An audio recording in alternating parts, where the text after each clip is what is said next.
शानदार तस्वीरें। ओपी तिवारी जी, मैं आपसे शुरुआत करूंगी। शानदार तस्वीर समेटकर वायुसेना ने जो आज फॉर्मेशन क्रिएट किया आसमान में, वो बहुत ही बेहतरीन था। देखिए, पूरे सहमत हूँ। ये जो air show on occasion of air force day पर हुआ है, इसके 2-3 उद्देश्य हो सकते हैं। पहला उद्देश्य ये है कि हम आत्मनिर्भरता की तरफ बहुत तेज़ी से आगे बढ़ रहे हैं। हमारे पास, जैसे मैं कुछ डिस्कस करना चाहूँगा, जैसे हमारे पास जहाज़ था मी-35, जिसको हमने श्रीलंकन ऑपरेशन में काफ़ी इफेक्टिवली यूज़ किया था। लेकिन मी-35 के बाद से जो लाइट कॉम्बैट हेलीकॉप्टर हमारा HAL से अभी एयरफोर्स में इंडक्ट हुआ है, एक वंडरफुल जहाज़ है। ये जो हमारे चाइना या पाकिस्तान ऑपरेशन के लिए बिल्कुल जितनी ज़रूरत हो सकती थी, जो भी कैपेबिलिटी ज़रूरत थी, सब कुछ इसके अंदर है। इसके पहले जब भी हम फॉरेन से जहाज़ लेते थे, उनके स्पेयर पार्ट्स मिलने के लिए हमें लोग परेशान कर देते थे। अभी तो ये हमारी शक्ति। ये अपने गांव से ही बिजनेस करके 100 करोड़ से भी ज्यादा का बिजनेस करते हैं। क्या आपको भी गांव से ही बिजनेस करना है? तो फ्रीडम ऐप को अभी डाउनलोड कीजिए। है और हमें चाइना के बॉर्डर पर कैसे ऑपरेट करना है, LCA इसमें पूरा ही लाइट कॉम्बैट हेलीकॉप्टर बिल्कुल ही सक्षम है।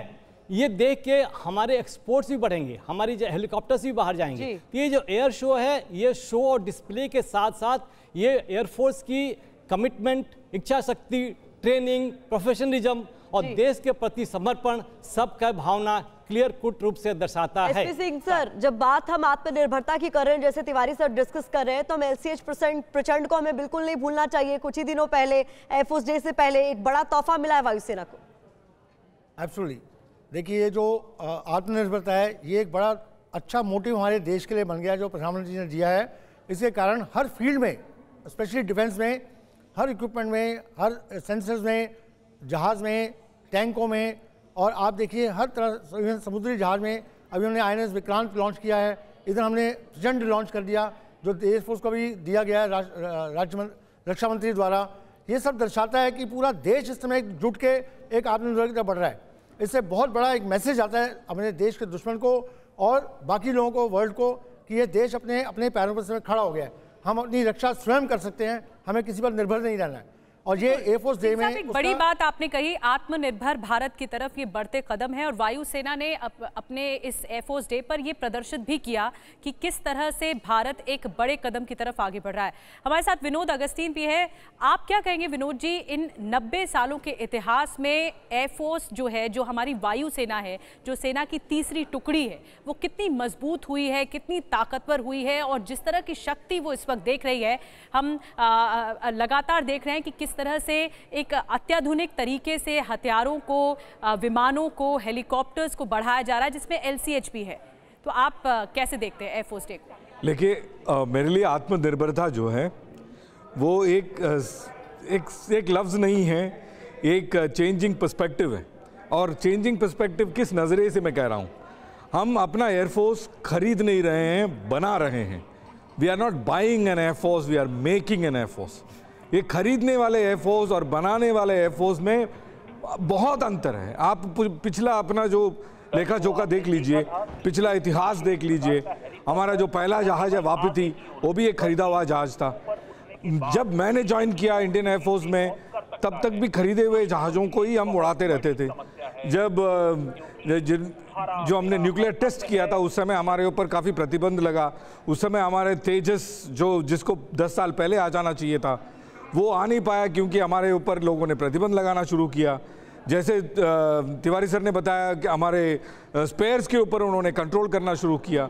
जब आप एयरफोर्स खरीदते हैं तो आपको ये सारे प्रॉब्लम से गुजरना पड़ता है। जब आप एयरफोर्स बनाते हैं, आप अपने पैरों पे खड़े होते हैं। तो ये आत्मनिर्भरता एक चेंजिंग पर्सपेक्टिव है। बिल्कुल। ओपी तिवारी सर, वायुसेना अध्यक्ष का जो संबोधन था, उसमें उन्होंने एक महत्वपूर्ण बात की, जिसको लेकर हमने देखा एक लंबा बैटल हमने देखा ग्राउंड पर।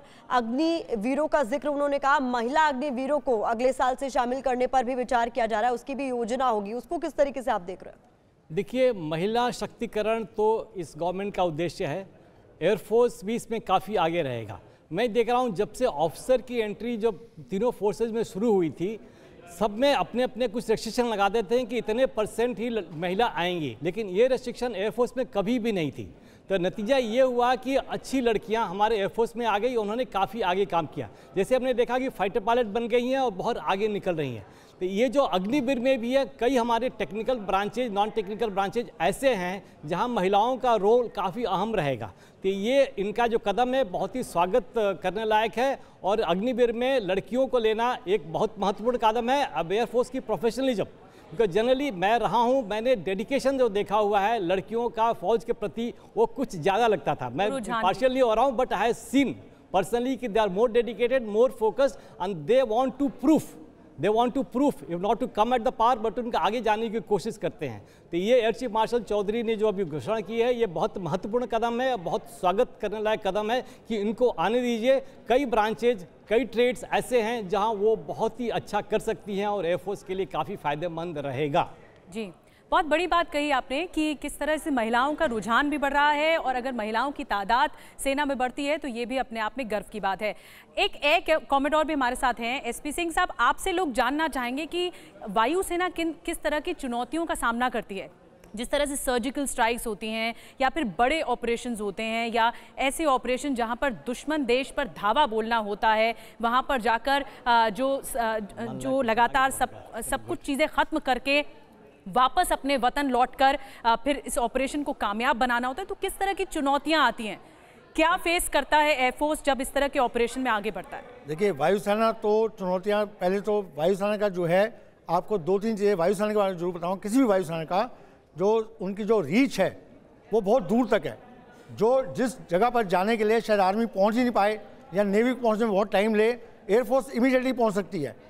बड़े से बड़े दूर इलाकों में, छुपे इलाकों में भी पहुंच सकती है। जैसे फाइटर्स हैं, हेलीकॉप्टर्स हैं या ट्रांसपोर्ट हैं, आपको कोई एक बहुत ज़रूरी अपना पूरी सैन्य शक्ति को एक जगह से दूसरी जगह ट्रांसफ़र करना है तो आपके ट्रांसपोर्ट एयरक्राफ्ट हैं, जैसे C-17 है, IL-76 है, वो पहुंचा सकते हैं। हेलीकॉप्टर आपके नॉट ओनली वॉर में बल्कि पीस टाइम मिशन है, HADR मिशन है, जहाँ कोई बाढ़ आई है, अर्थक्वेक आया है, लोगों को निकालने में, उनकी मदद करने में हर जगह काम आते हैं। ये तो एक वायुसेना के बारे में है। हमारे देश के बारे में जानना ज़रूरी है कि किसी और देश में वर्ल्ड के ऐसा नहीं है जो हमारे देश में है। हमारे देश की नॉर्थ में हिमालयज हैं, वेस्ट में हमारे राजस्थान पूरा डेजर्ट है, ईस्ट में घने जंगल हैं और साउथ में पूरा सी है। तो एयरफोर्स को चारों ही दिशाओं में अलग अलग तरह की ज्योग्राफी से डील करना है और उसमें हमें हमारी जो प्रतिभा है, हमारे जो प्रोफेशनलिज्म है, उन चारों में होना चाहिए। तो इसके लिए हमारी ट्रेनिंग उसी तरह की होती है और हमें पूरे हर पायलट को ये मौका दिया जाता है कि हर तरह के एनवायरनमेंट में काम कर सके। आपने देखा होगा पहले कारगिल युद्ध हुआ, उसमें भी हमारे एयरफोर्स ने बड़ा अच्छा हिस्सा किया। उससे पहले जितनी वॉर हुई हैं, 62, 65, 71, हर वॉर में एयरफोर्स ने अपना एक दिखाया है, दम दिखाया है। और हमने 70 वॉर में बहुत बड़ा मेजर अटैक किए थे जो गवर्नर के हाउस पर किया गया था, जिसके कारण ऑलमोस्ट वॉर खत्म हो गई थी और बांग्लादेश का हो गया। इस तरह की बड़ी सारी चीज़ें हैं जो हमारी ट्रेनिंग में दी जाती हैं और इसमें फाइटर, हेलीकॉप्टर, ट्रांसपोर्ट तीनों ही एक तरह से मिलकर भाग लेते हैं और तीनों का अपना अपना रोल है। और मिलकर करने से जो रीच है, एक छोटे से समय में, थोड़े से समय में बहुत बड़ी एयर पावर जो है, वेपन पावर जो एक जगह पर पहुंचाई जा सकती है। तो आप एक एनिमी को कंसंट्रेशन से समय में ज्यादा देख पाना। ये अपने गांव से ही बिजनेस करके 100 करोड़ से भी ज्यादा का बिजनेस करते हैं। क्या आपको भी गांव से ही बिजनेस करना है? तो फ्रीडम ऐप को अभी डाउनलोड कीजिए।